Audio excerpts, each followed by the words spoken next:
Vamos a hablar acerca de por así decir, como lo llamamos el tercer derramamiento de la sangre de Jesús. Pero bueno, en todo este camino, en todo este proceso que sufrió Jesús de camino a la cruz, lo llevan ante Pilato y buscando los judíos que les acepten la pena de muerte.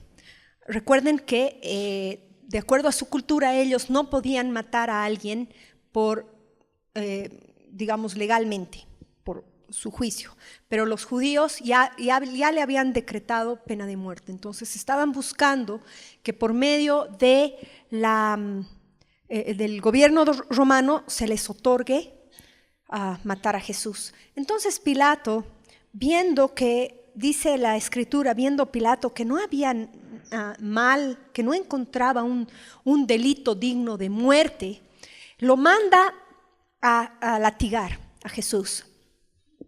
Aparentemente con la esperanza de que viendo los judíos de que había sido castigado, aplaquen su ira y digan, miren, ya le hemos dado el peor castigo que tiene Roma, que es los latigazos, pero no lo vamos a matar. Entonces le aplican a Jesús lo que era el látigo romano. Entonces los que han visto la película La Pasión de Cristo, digamos, es una de las representaciones tal vez más reales de lo que realmente era el látigo romano. No, el látigo romano era un látigo que tenía amarrada en sus puntas pedacitos de hueso, pedazos de fierro y también soga, nuditos de soga, buscando causar daño en la persona, pero no la muerte. Los verdugos romanos eran expertos en la tortura. Entonces, el látigo romano estaba diseñado para causar extremo dolor en sus víctimas, pero no matarlos o matarlos muy lentamente.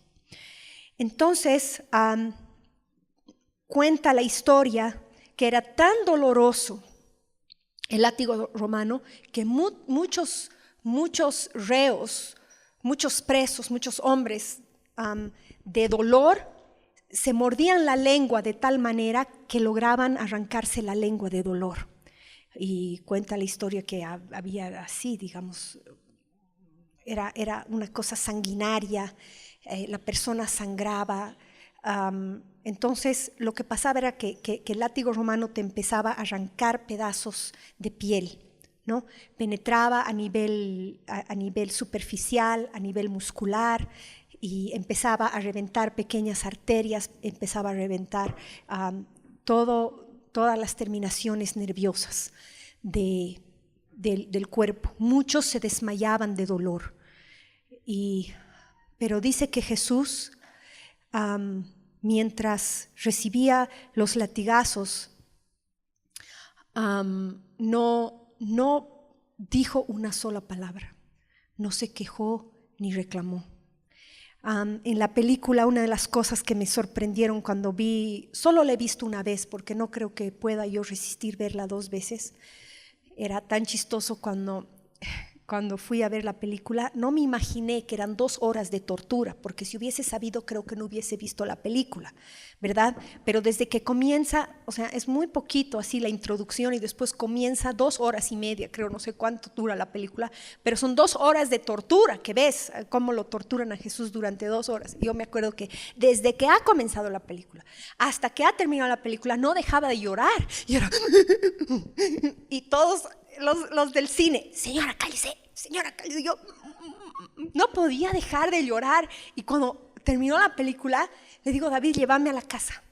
Me encerré en mi cuarto y lloré por lo menos una media hora más. No podía dormir esa noche y hasta el día de hoy, digamos, solo de pensar, sigo llorando, porque realmente para mí fue una revelación saber el precio que tuvo que pagar nuestro Salvador por nuestra redención. Y una de las cosas que les digo que me sorprendió en la película era que el soldado romano estaba tan cansado de los golpes que le daba Jesús que le tuvo que entregar el látigo a otro soldado para que continúe con la tortura. Y ahora así como que, si ya no puedes torturar, o sea, ya, ¿no? Pero, y otra escena que es así, de las más desgarradoras, es cuando María va con unos paños blancos, cuando ya se lo llevan a Jesús, y empieza a limpiar la sangre que se había derramado de la espalda de Jesús. Y para mí, claro, obviamente no hay muchos diálogos en esta película, pero para mí el mensaje era la preciosa sangre de Jesús derramada, y María entendía. Y bueno, la historia no nos dice si eso pasó o no pasó, pero era muy significativo que cada gota que Jesús derramó fue preciosa. Y fue un proceso que fue uno de los procesos que provocaron mayor sangrado en Jesús. Y a veces nosotros pensamos que las llagas solamente fueron en su cuerpo, pero realmente estas llagas te desgarraban pedazos en la pierna, en los brazos, porque el látigo llegaba a veces aquí hasta la clavícula, por delante, por detrás, a las piernas. Entonces todo su cuerpo fue llagado. Y si nosotros leemos en Isaías, podemos, creo que no he anotado, pero tal vez uno de ustedes puede buscar, es un salmo que dice: todo su cuerpo es llaga, pústula, y entonces habla de cómo todo su cuerpo fue dañado, toda su piel fue desgarrada y maltratada. Pero en Isaías 53 nos dice la Escritura por qué, con qué fin Jesús soportó semejante dolor. Y dice en Isaías 53, 4 y 5, dice: ciertamente llevó él nuestras enfermedades y sufrió nuestros dolores, y nosotros le tuvimos por azotado, por herido de Dios y abatido. Entonces ahí entendemos que los azotes que sufrió Jesús eran necesarios para sanar toda enfermedad de la humanidad, ¿sí? Sabemos que las enfermedades pueden ser causadas por varios motivos, pero por así decir, un sector una serie de enfermedades son por virus, sabemos, por bacterias o por hongos que penetran a nuestro cuerpo y son esparcidos a través de nuestro organismo por el sistema sanguíneo. Sabemos que la sangre, que los virus, las bacterias, los hongos, penetran a nuestra sangre y son transportados por la sangre a infectar las células de nuestro cuerpo. Entonces nosotros podemos ser enfermos por estos microorganismos, podemos ser enfermos por inflamaciones, ¿sí? O irritaciones en el cuerpo. Y estas inflamaciones e irritaciones también se dan como reacción a agentes tóxicos del medio ambiente, ¿verdad? Entonces, vemos, es tan interesante ver que lo que fue rasgado en la cruz durante los azotes fue la piel de Jesús, porque ustedes saben que la forma más peligrosa de contagio es a través de la sangre, ¿verdad? Hay cosas que nosotros nos podemos contagiar a través de vías respiratorias,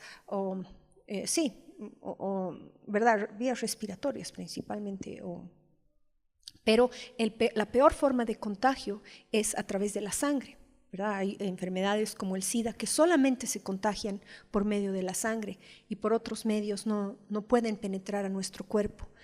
Pero era como si Jesús estuviese desgarrando toda la piel de su cuerpo, absorbiendo todo tipo de enfermedades en sí mismo para que nosotros podamos ser sanos de nuestras enfermedades. Entonces, en lo que nosotros vemos en la cruz es la ley de restitución o reposición, ¿no? Entonces Jesús estaba poniendo su cuerpo y su vida en el lugar de nuestro cuerpo y de nuestra vida. Ese precio es el que nosotros teníamos que pagar, pero Jesús decidió pagarlo por nosotros. Pero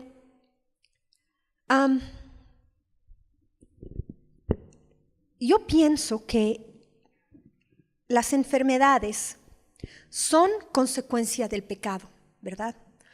La Biblia nos dice en Deuteronomio 28, 21, que si quieren podemos leer ahí, Deuteronomio 28, 21. Dice, Jehová traerá sobre ti, bueno, entonces más adelante dice, si tú no cumplieres este libro de la ley y estos mandamientos y estatutos que yo te intimo hoy, eso es el versículo 15, 28, 15 dice, vendrán sobre ti todas estas maldiciones y te alcanzarán. Entonces empieza a hablar de las maldiciones de la ciudad, de los rebaños, de tu fruto, tu economía, tu hogar, tu casa. Y te dice, y Jehová traerá sobre ti mortandad hasta que te consuma de la tierra a la cual entras para tomar posesión de ella.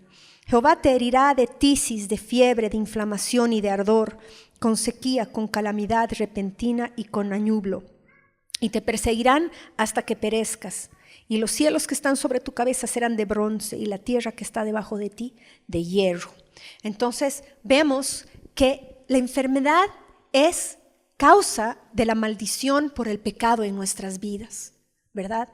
Y entonces Jesús, al tomar en sí mismo este dolor y esta aflicción, es que entiendan, Jesús no podía enfermarse, porque en su vida no había pecado.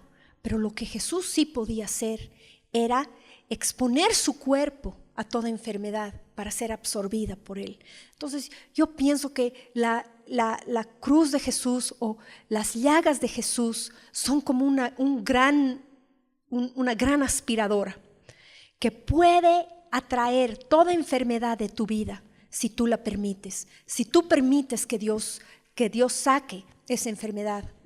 Y ¿saben? Hay un gran impedimento en nuestras vidas que evita que semejante fuerza creadora, que semejante fuerza de salud y sanidad no haga efecto en nuestras vidas. Y esa es la falta de perdón. Y hace muchos años, no sé si yo necesitaba perdonar a alguien o por qué, pero al final no me acuerdo eso porque fue más impactante la experiencia de la revelación que tuve acerca del perdón que el mismo proceso en perdonar. Y un día yo estaba hablando y Jesús me dijo, y yo le decía, Señor, pero cuando nosotros pedimos a una persona le pedimos a alguien que perdone a otra, es como que esa otra persona sigue en deuda, porque tal vez antes te debía. No sé, vamos a hablar en dinero, digamos, ¿no? Antes te debía $100, pero ahora te debe el perdón. Pero sigue siendo deudor. ¿Te das cuenta? Y cuando leía un libro de psicología, el autor de este libro hacía hincapié en el tema del perdón. Y decía, a veces es más perjudicial, bueno, era un hombre secular, pero yo les voy a después hablar de cuál es la revelación del perdón. Entonces este hombre decía, el perdón hace que un ser humano se vuelva más grande o mejor que otro ser humano. Porque si yo puedo perdonarte, entonces yo soy mejor que tú. Y eso no es sano para ninguna relación. Y si yo puedo perdonarte, tú eternamente estás en deuda conmigo porque yo te he concedido mi perdón. Y entonces todavía hay deuda. Eso no es restauración. ¿Se dan cuenta? Eso no es restitución. Entonces el Señor me llevó a leer una parábola. Y vamos a leer en Mateo 18:22.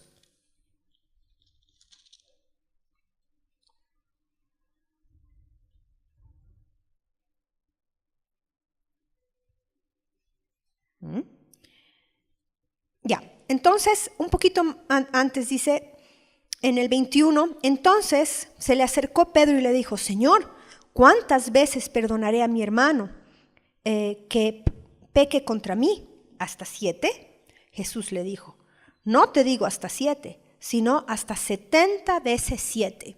Entonces, había una costumbre entre los fariseos que decían que tú debías perdonar a una persona 7 veces durante el día si esta persona te agrediera.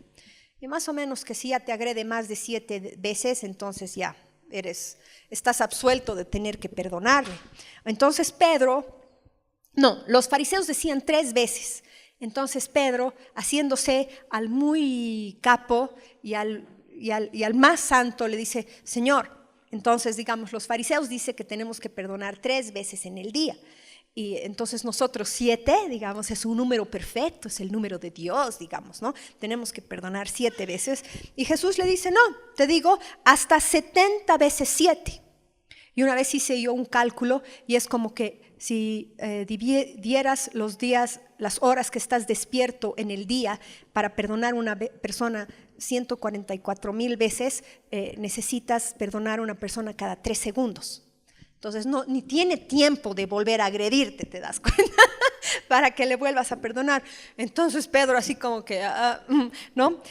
Entonces Jesús le cuenta una parábola. Le dice, por lo cual el reino de los cielos es semejante a un rey que quiso hacer cuentas con sus siervos.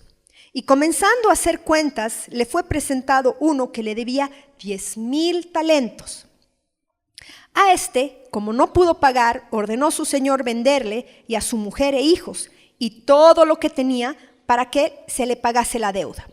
Entonces aquel siervo postrado le suplicaba diciendo, Señor, ten paciencia conmigo y yo te lo pagaré todo. El señor de aquel siervo, movido a misericordia, le soltó y le perdonó la deuda. Pero saliendo aquel siervo halló a uno de sus consiervos que le debía 100 denarios. Y haciendo de él, le ahogaba diciendo, págame lo que me debes. Entonces su consiervo postrado a sus pies le rogaba diciendo, ten paciencia conmigo y yo te lo pagaré todo. Mas él no quiso, sino fue y le echó en la cárcel hasta que pagase la deuda. Viendo sus consiervos lo que pasaba, se entristecieron mucho y fueron y refirieron a su señor todo lo que había pasado. Entonces, llamándole su señor, le dijo, siervo malvado, toda aquella deuda te perdoné porque me rogaste. ¿No debías tú también tener misericordia de tu consiervo como yo tuve misericordia de ti? Entonces su señor, enojado, le entregó a los verdugos hasta que pagase todo lo que le debía. Así también mi Padre Celestial hará con vosotros si no perdonáis de todo corazón cada uno a su hermano sus ofensas. Entonces es muy interesante. Primero este hombre le debe al rey y aquí he anotado unas cuantas cifras. Entonces el hombre le debía al rey 10,000 talentos. A ver si pueden hacer las matemáticas conmigo. ¿Ok? 10,000 talentos. Ahora, un talento era equivalente a 6,000 denarios. Adair, ¿puedes anotar eso en una hoja? De a poco, así. Abrí un PowerPoint y ahí anotá. Ya, entonces, un talento era equivalente a 6,000 denarios. ¿Ya? ¿Quién está tomando? A ver, anoten en sus calculadoras ahí. Ya. Un talento era equivalente a 6,000 denarios. Entonces, un denario era equivalente al valor de un día de trabajo.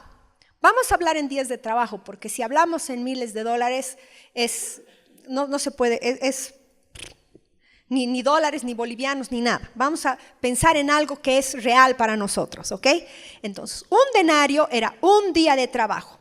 Entonces, un talento eran 6,000 denarios. Entonces, un talento eran 6,000 días de trabajo. Un talento.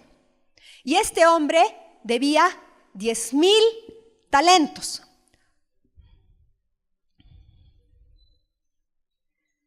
Ahora, 6,000 talentos. Entonces, ahora, un talento, ya ahí están, ¿no? Ahora, un talento era equivalente a 16 años de trabajo. ¿Ya? Un talento era equivalente a 16 años de trabajo.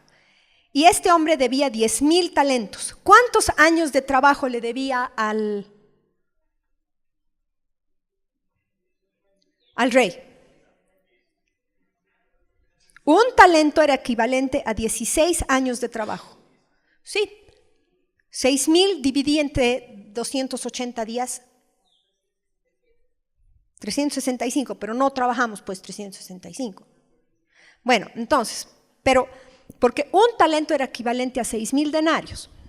Un denario era equivalente a un día de trabajo. Entonces, si divides entre los días de trabajo, más o menos un talento era equivalente a 16 años de trabajo.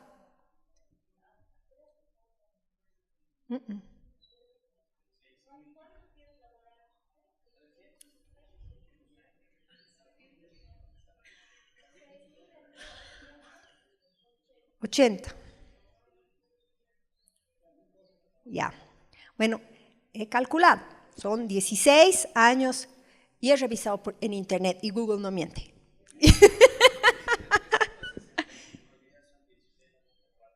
Si trabajaras todos los días del año son 16 años de trabajo. Y este hombre le debía 10,000 talentos. Ya. ¿Cuántos años de trabajo? 160,000 años de trabajo le debía al rey. Ahora, en las Escrituras entendemos que cada 40 años es una generación. ¿Cuántas generaciones podían pagar esta deuda? 4,000 generaciones. ¿Se ubican la magnitud de la deuda? Yo digo, cuando estaba haciendo las matemáticas, Jesús ha exagerado un poco. Pero ¿saben qué? En ese momento el Espíritu Santo me ha dicho, esa era la deuda de la humanidad. Esa es la deuda de Adán. ¿Sabes? El pecado de tu vida, el pecado de la vida de una persona, mantiene cautivo y en esclavitud el resto de tu historia, la historia de la humanidad, la historia de toda tu familia y de todo lo que pueda venir de ti. El hombre no debía más que su vida. Debía la vida, por eso le dice, vendan a su esposa, vendan a sus hijos. Y el rey le perdona todo. Y este hombre, saliendo de hablar con el rey, se encuentra con un hombre que le debía, ¿cuánto dice la Escritura? 100 denarios. Entonces hemos dicho que un denario es un día de trabajo. 100 denarios, sí, era un tercio del año, ¿no? Era bastante dinero, ¿verdad? Seguramente le hubiera tomado mucho tiempo pagarle esa deuda, porque ustedes saben que, bueno, con tu salario no puedes todo darlo a las deudas, tienes que comer, tienes que vivir, tienes que vestirte, entonces, ¿qué porcentaje de su salario podía él reunir para pagarle a este hombre? Entonces, era considerable la deuda que este hombre tenía con él, pero no se comparaba de ninguna manera con la deuda que le tenía el rey. ¿Verdad? Entonces, Jesús le dice, entonces el Señor enojado le entregó a los verdugos. Entonces, ¿cuál es la verdad que Jesús está tratando de transmitir a través de esta parábola? Miren, un momento antes Pedro le dice, Señor, ¿cuántas veces tengo que perdonar a mi hermano? Y Jesús le expresa esta parábola.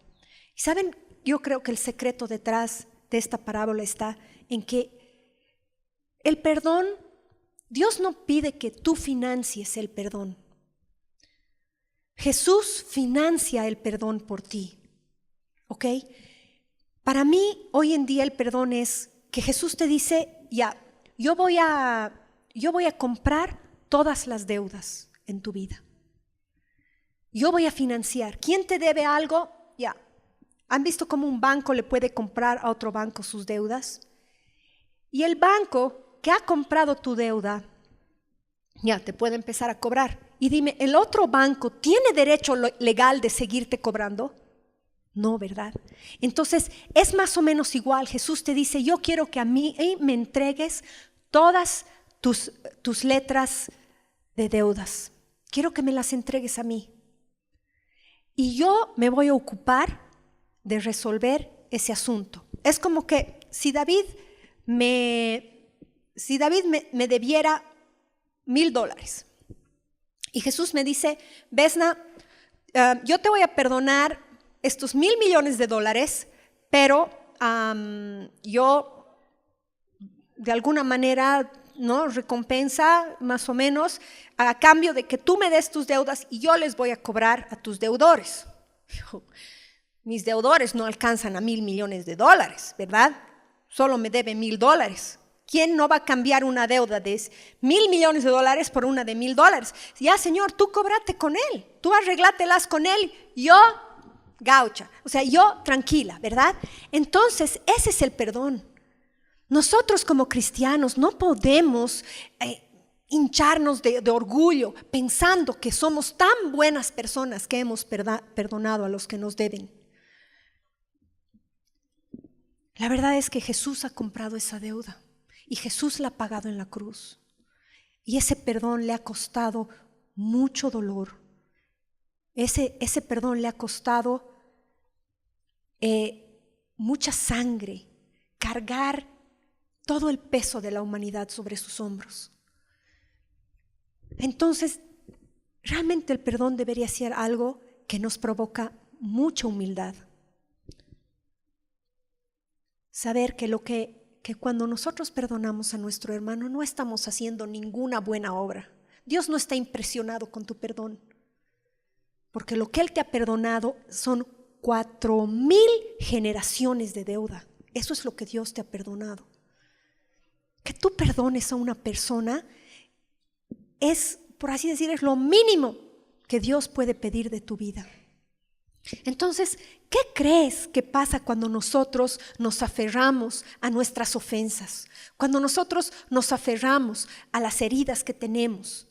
¿Qué crees que Dios dice? Entonces el Señor enojado le entregó a los verdugos hasta que pagase todo lo que le debía.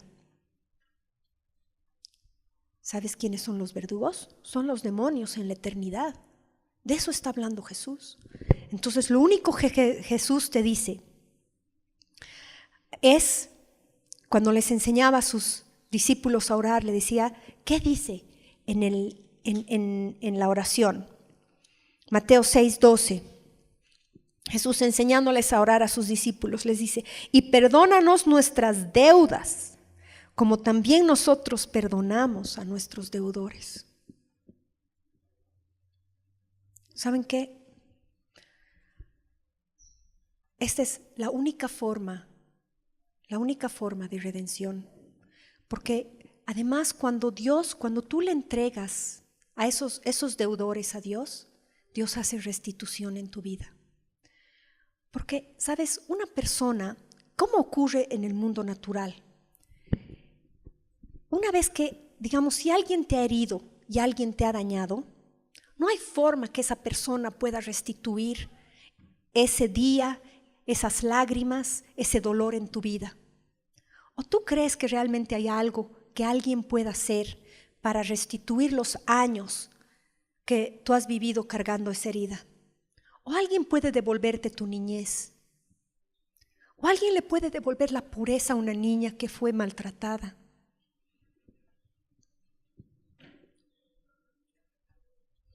¿Alguien le puede devolver a su padre a ese niño que creció huérfano? Y aunque ¿qué te pueden devolver? ¿Cómo puedes restituirte a alguien? ¿Alguien le puede devolver a una madre, a un hijo que le han arrebatado? Solo Dios puede hacer restitución, y hasta que no entendamos esto, no podemos ser sanos. No puede fluir la sanidad en nosotros, porque es una tremenda barrera en la que esta fuerza sanadora de la cruz no puede invadir tu vida. ¿Por qué? Porque seguimos pensando y seguimos creyendo que hay hombre sobre la tierra que puede restaurar, que puede restituir. Pero cuando tú le entregas tus deudores a Dios, Dios no solamente, Dios paga la deuda, ¿se dan cuenta? Hace una restitución. Solo Dios puede traer restauración al corazón de esa madre, al corazón de ese niño, al corazón de ese hombre, al corazón de ese joven. Solo Dios puede devolverte el gozo de vivir. Solo Dios puede devolverte la sonrisa. Solamente Dios puede devolverte la esperanza. Entonces, a la luz de esta verdad, yo diría, Señor, por favor, toma tú esas deudas. Porque estos no pueden restaurar nada del daño que ya me han hecho. Solo tú lo puedes hacer. Y Jesús lo hace con todo amor, porque Dios quiere restaurar tu vida, porque Dios quiere hijos llenos y plenos. Dios inclusive puede restaurar tus memorias, tus recuerdos, las impresiones que tú tienes del pasado. Y miren qué dice en Mateo 16, 26. Dice, porque ¿qué aprovechará al hombre si ganare todo el mundo y perdiere su alma? ¿O qué recompensa dará el hombre por su alma? Y lo que Jesús te está diciendo es, o aceptas este trato fenomenal o lo pierdes todo. Entonces, ¿qué ser humano en su sano juicio escogería el rencor, la amargura, si además junto con todo eso va a perder su alma? ¿Se dan cuenta lo que les digo? Entonces, nosotros tenemos que tener una revelación realmente de lo que Jesús ha hecho con nosotros en la cruz. La pastora Claudia Castellanos cuenta de una ocasión que estaba en su célula con su grupo de mujeres y ella estaba orando y le pidió a cada una de las mujeres de su célula y les dijo, yo les pido por favor que oren para que Dios les dé la revelación de la cruz. Y ella oró y le dijo, Señor, te pido que me des una revelación de la cruz. Y dice que cayó en el piso y no podía dejar de llorar. Tuvieron que llamar a su esposo, al pastor César. Lo llamaron al pastor César, pues no sabemos qué le pasa. Está ahí tirada en el sillón, llora y no nos escucha. Entonces el pastor César llegó, oró por su esposa y le dice, ¿qué tienes? ¿Qué tienes? Y ella dice, es que he tenido una revelación de la cruz. Entonces se la llevó a su casa y dice que lloró durante 3 días seguidos. Y hasta que Dios, no sé, ¿no? Fue ella tranquilizándose, pero fue tal el impacto de la revelación de la cruz, porque tenemos que entender cuán alto precio Dios ha pagado por nosotros, cuál deuda. Entonces, ninguna deuda, ningún daño, y créanme, yo sé cuánto Satanás puede haberte hecho daño a través de las personas. Cuando yo analizaba y contemplaba la cruz, decía, cuán grande es el odio de Satanás por la humanidad. ¿Cómo se dan cuenta? Algunas personas una vez escuché a un rabino, decía que, digamos, Satanás, que era como un instrumento en las manos de Dios. Yo no creo eso. Yo no creo que tanto odio y tanta maldad, tanta ira pueda ser un instrumento en las manos de Dios. Es simplemente la obra de un ser completamente oscuro y caído, capaz de hacerle eso a Jesús en la cruz. Si pudo y fue capaz de hacerle a Jesús eso, ¿cuánto más nosotros que no los merecemos? ¿Cuánto no tenía derecho legal sobre la vida de Jesús para maltratarlo? Porque Jesús, dice la Escritura, que no había pecado. ¿Cuánto más nosotros que cargamos pecados de generaciones? Dice también en Isaías, ahí en 53, que Él quita nuestras iniquidades. Y las iniquidades están relacionadas con los pecados que nosotros cargamos de nuestras generaciones, no solo nuestros pecados. Entonces, sí, yo creo que por la gracia y la misericordia de Dios no hemos sufrido más, porque Satanás, si no hubiera una barrera, la mano de Dios en la tierra todavía, ¿cuánto más daño Satanás hubiese logrado hacernos? Creo que el daño que nosotros nos hacemos a nosotros mismos es como que el único que pasa esa barrera, porque Dios no puede ir contra el libre albedrío y la decisión del hombre. Pero saben, Dios quiere desatar hoy día sanidad en medio nuestro. Dios quiere liberarnos de todas nuestras aflicciones.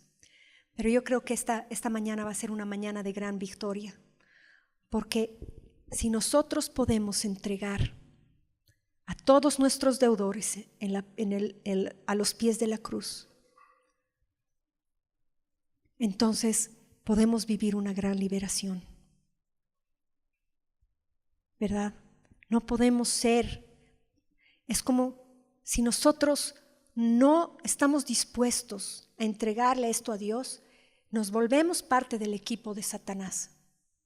¿Se dan cuenta? No trabajamos en el lado de Dios, trabajamos al lado de Satanás. ¿Por qué? Porque Él es el verdugo, ¿verdad?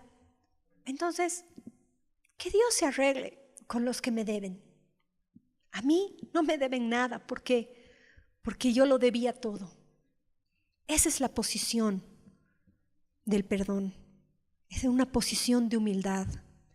Es una posición de una persona que no tenía condición, que no tenía estatus, que no tenía nada que ofrecer.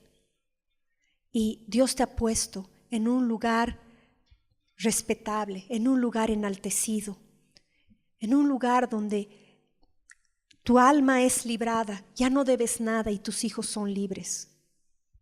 ¿Para qué volver al otro lado de la historia? Porque el otro lado de la historia es las sumas y las restas que hemos hecho esta mañana. Entonces, o estás al lado de la misericordia y de la gracia, o estás al lado de las sumas y de las restas de las deudas. Créeme, si vas a estar del lado de sumar y restar, tienes todas de perder. No creo yo digo, ¿qué habrá hecho este hombre para deber 10,000 talentos? ¿Cuánto necesitas gastar para deber 160,000 años de trabajo? Bueno, no se trata de eso, se trata de que Jesús estaba tratando de hablar algo sobrenatural. Jesús estaba tratando de mostrar algo en la eternidad. Había un mensaje detrás de esos talentos y de esos denarios. Miren, si sumas todo el daño, todas las heridas, todo el engaño, toda la traición que tú hayas podido sufrir en tu vida, no vas a llegar ni al 1% de esos 10,000 talentos. No vas a llegar a 16 años de trabajo, pues, mucho menos 160,000 años, ¿verdad? Entonces, miren, no puedes estar al medio, no puedes estar un pie con tu falta de perdón, con que estos me deben, no me ha hecho, yo tanto he confiado en él, era mi mejor amiga, y tu otro pie en, ay, soy perdonado por la gracia del Cordero. Oh Señor Jesús, qué hermoso es tu nombre. Gracias por la cruz. Hemos cantado esta mañana. No puedes estar así. O estás del lado de la gracia, o estás del lado de las sumas y las restas, ¿verdad? Y el lado de la gracia, tú le entregas a Dios todos tus deudores. Ahora es deuda de Dios con la humanidad. Ya no está contigo. Dios te ha comprado esa deuda. ¿Te das cuenta? Él ha hecho provisión. Dios no te pide que saques de tu pequeña cuenta de 70 años de vida para perdonar a tus deudores, de tus pequeños recursos. Dios toma de la eternidad, de la vida de su Hijo, de la vida del cielo mismo, para traer restitución de las deudas de la humanidad. ¿Sí? Un árbol que se quema en un incendio, son años que le toma volver a crecer, ¿verdad? Pero si Dios de lo sobrenatural, de los recursos del cielo hace aparecer un árbol, eso es restitución. ¿Se dan cuenta? Volver a plantar otro árbol no es restitución, porque ese árbol nuevo tenía su vida propia. El que fue consumido, fue consumido. Al menos que venga algo de otra dimensión que es de lo sobrenatural para hacer restitución. Y eso es lo que Jesús hizo. Trajo de su vida en el cielo, en la eternidad, en lo sobrenatural de otra dimensión, lo transportó a esta dimensión para hacer restitución por todo lo que había sido quemado, destruido, robado, maltratado en nuestras generaciones. ¿Se dan cuenta? Entonces, cuando tú le dices, Señor, te vendo mis deudas, te entrego a mis deudores, entonces Dios paga esa deuda. No te pide que tú la pagues. No te pide que tú la pagues. Él hace restitución. Él hace verdadera restitución. Si sigues guardando tu rencor y tu falta de perdón, seguí esperando. Porque esa persona nunca te va a poder pagar. Porque ¿saben qué? Su deuda también es de 160,000 años con el rey. ¿Se dan cuenta? Ya es esclavo. Ya su esposa, sus hijos y sus 4,000 generaciones ya son esclavos. Puedes seguir esperando la eternidad y nunca va a tener para pagarte. O puedes decir, Señor, ya, tú págame. Porque este no tiene con qué. No puede. Entonces, miren, parece sencillo, pero a veces no es, porque es como que nosotros queremos venganza y tenemos sed de venganza. Anoche hemos ido a ver una película, Deseo de matar. Y horrible, no vean, por favor. No aconsejable para mayores de 60 años. Como digo yo. Digo, no, así aconsejable para menores de 60 años, ni mayores tampoco. Mucha violencia, pero lo único que puedes ver en la película es que no había suficiente sangre que el hombre pueda derramar para aplacar su sed de venganza de la muerte de su esposa y de su hija. Por eso se llama deseo de matar, porque como que nunca se le acaba su deseo, digamos, ¿no? Pero, en fin, y eso es, porque, ¿sabes? Nada en esta tierra puede restituir lo que tú has perdido. No sé lo que hayas perdido, pero nada en esta tierra te lo puede restituir, créeme. Solo Dios, solo una realidad del cielo, solo una realidad de su reino sobre la tierra puede restituir aquello. ¿Me creen? Entonces, yo quiero que oremos esta mañana. Y yo quiero que tú, no sé si necesitas anotar algo en una hoja, si necesitas recordar algo, yo te pido que se lo entregues a Dios hoy día. Que pongas esa letra. Saben que es una letra, ¿no? Una letra es como un documento de deuda legal a los pies de Cristo. Y le digas hoy día al Señor, Señor, acepto que tú me pagues esta deuda. Acepto que tú hagas provisión para cubrir todo lo que esta persona me debe, todo lo que esta familia me debe, todo lo que este mundo me debe. Y aceptes hoy la restitución, hoy día aceptes la redención, hoy día aceptes la sanidad de Dios.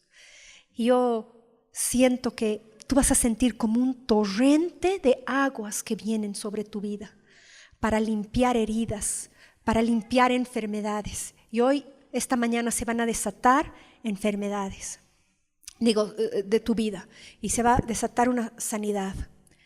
¿Qué parte de tu cuerpo te duele? ¿Qué parte de tu alma? ¿Qué parte de tu ser?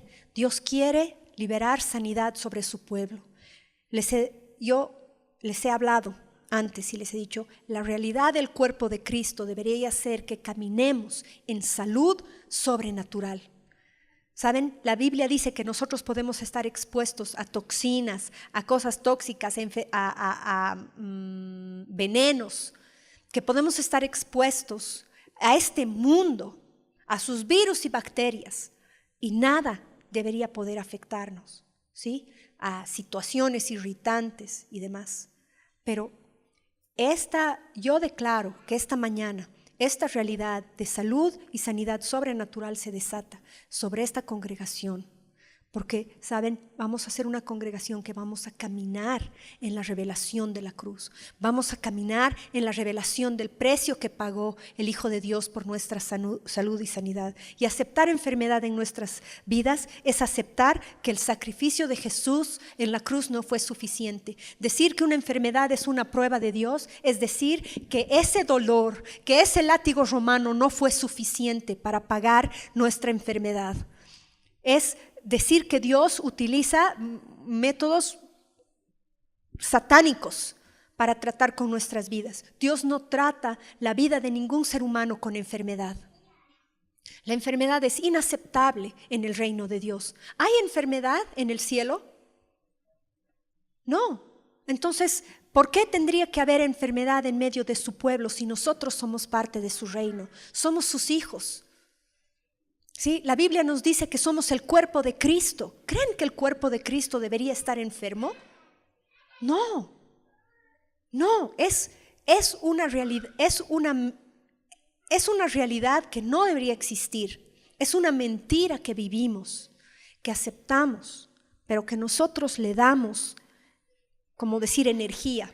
Nosotros le damos posibilidad a esa realidad de enfermedad. ¿Verdad? Entonces tenemos que pedir a Dios que nos renueve una y otra vez en nuestro entendimiento hasta que seamos completamente sanos, que nos renueve una y otra vez en nuestro estado de perdón, hasta que seamos completamente libres. No les digo que es fácil, porque muchas veces nos hemos agarrado tanto de la falta de perdón. Y ¿saben qué? Esas heridas y esas cosas que nos han dañado se vuelven excusas en nuestras vidas para otros pecados.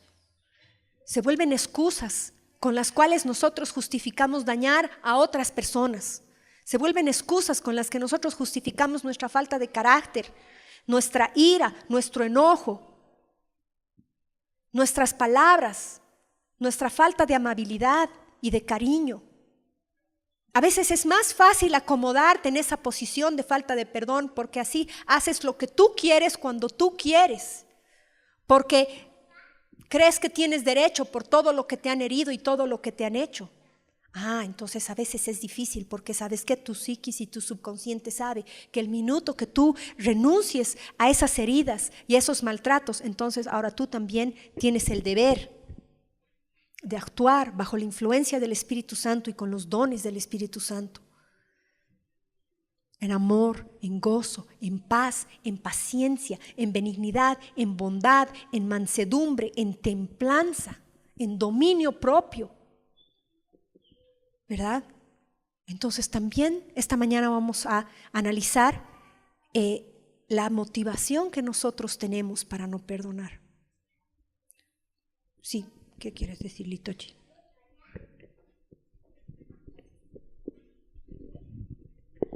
Quiero compartir con ustedes algo que el Espíritu Santo me habló mientras Vesna estaba hablando del cuerpo de Cristo llagado. Y creo que lo más difícil del perdón es las heridas infligidas sobre nosotros. Los dolores económicos, los dolores emocionales, a veces inclusive los dolores físicos, ¿no? Y Vesna decía que el cuerpo de Cristo llagado estaba pagando nuestras deudas, estaba pagando, pero no solamente las nuestras, la de toda la humanidad. En la eternidad todo el tiempo está en uno solo, ya está pagado. Entonces, que también era como una aspiradora que jalaba, ¿no?, los pecados, que jalaba el dolor. Entonces, vamos a permitir que en este momento de sanación el gran Consolador lleve todas esas heridas que cargamos a su cuerpo. Amén.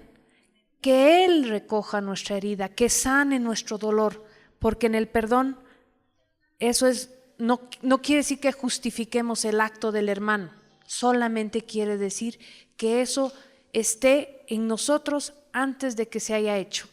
¿Y qué quiere decir eso? Que el dolor, que las heridas han sido removidas de nosotros, no de Él, de nosotros. Que Dios nos restaura al momento antes de ser dañados. Amén. Entonces, ofrezcámosles ese dolor al Señor para que Él lidie con él.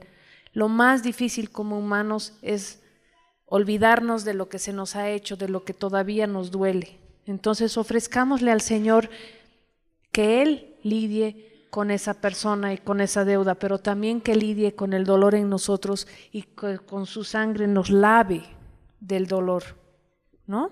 Para que estemos en el estado de perdonar antes de haber sido donado.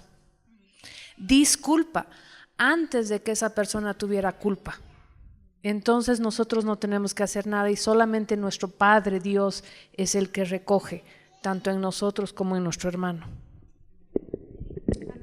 Amén. Gracias, Litva.